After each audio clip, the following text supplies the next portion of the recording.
আসসালামু আলাইকুম।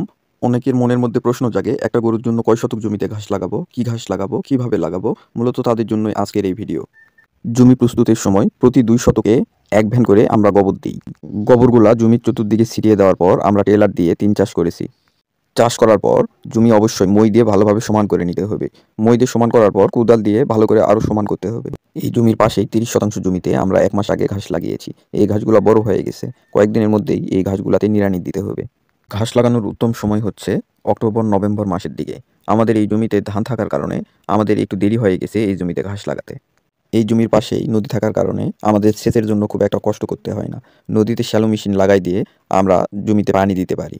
কষ্ট হয় না বললে ভুল হবে। আমাদের নিজস্ব কোনো শ্যালো মেশিন নাই। যাদের শ্যালো মেশিন আছে তাদের কাছে ২-৩ দিন আগে সিরিয়াল দিয়ে রাখতে হয় যে আমার জমিতে একটু পানি নিবো। সারিবদ্ধভাবে আপনারা জমিতে এইভাবে ভোর দিয়ে দাগ টেনে নিবেন। একটা সারি থেকে আরেকটা সারির দূরত্ব সর্বনিম্ন ২ ফিট এবং সর্বোচ্চ ৩ ফিট দিবেন। জমিতে সেচের সুবিধার্থে আমরা এইভাবে জমিতে ছোট, ছোট কাপ করে নিই।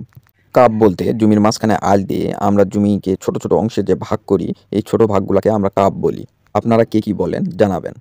আলহামদুলিল্লাহ, আমাদের কাপ বানানো প্রায় শেষ। এখন আমরা জমিতে কাটিংগুলা লাগাবো।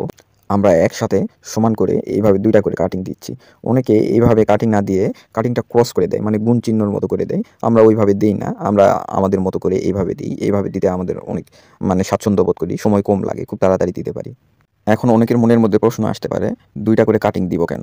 আসলে ২ টা করে কাটিং দেওয়ার কারণ হচ্ছে, একটা কাটিং যদি কোনো কারণে নষ্ট হয়ে যায়, তাহলে অপর কাটিংটা এমনি থেকেই হয়ে যায়। ওখানে আর পরবর্তীতে আমাদের খোসা দিতে হয় না। আর তাছাড়া ২ টা করে কাটিং দিলে প্রথম চান্সেই একটা থোপের আকৃতি নিয়েই ঘাসগুলা বড় হয়।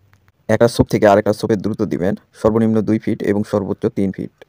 একইভাবে একটা সারি থেকে আরেকটা সারির দূরত্ব দিবেন সর্বনিম্ন ২ ফিট এবং সর্বোচ্চ ৩ ফিট। চেষ্টা করবেন যদি আপনি ছোপের দূরত্ব দেন ২ ফিট, তাহলে সারির দূরত্বও ২ ফিট দিবেন। বর্গাকারে লাগানোর চেষ্টা করবেন। বর্গাকারে লাগালে আপনার ঘাস নিড়ানি দেওয়ার সময় অনেক সুবিধা পাওয়া যায় এবং সার প্রয়োগ করার সময়ও অনেক সুবিধা পাওয়া যায়। তাই আমরা বর্গাকারে লাগাই।